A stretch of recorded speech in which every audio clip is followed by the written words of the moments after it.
Kusabalale ividiyo yentombazane esikole icula isesikoleni. Le ntombazane ethiwa uma icula kuvuka uhlamvana. Abantu abaningi ababone le vidiyo le ntombazane icula abakwazi ukucula bathe impela ividiyo le ntombazane ayifuni ukuphazanyiswa njengalapha ku-TikTok le ndaba yokustisha amavidiyo bejuwethe. Bathe sengathi intombazane ungayilalela nje iyodwa ngendlela ivoyisi yayo emnandi ngayo. Umuntu nomuntu bethi uma ebona ividiyo le ntombazane kube khona akucabangayo afuna ukukusho. No-producer abala eMzansi ngeke ngisho ukuthi abasafufusa noma abasanjani kodwa bebeshayisana lapha befuna le ntombazane ukuthi besebenze nayo. Thina-ke siyanxusa noma siyacela ukuthi lo thisha oshuthe le ntombazane ukuthi ayitshele ukuthi abantu bathini ngevidiyo yayo ukuze yona izothatha isinqumo ukuthi iyenze njani njengoba isisabalale kangaka.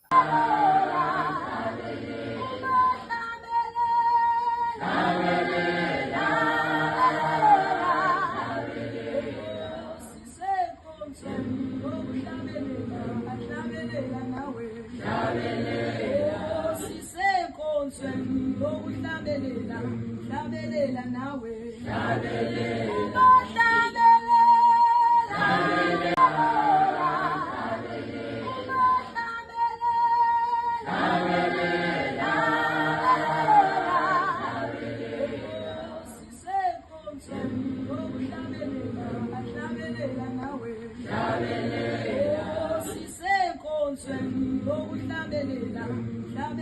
nawe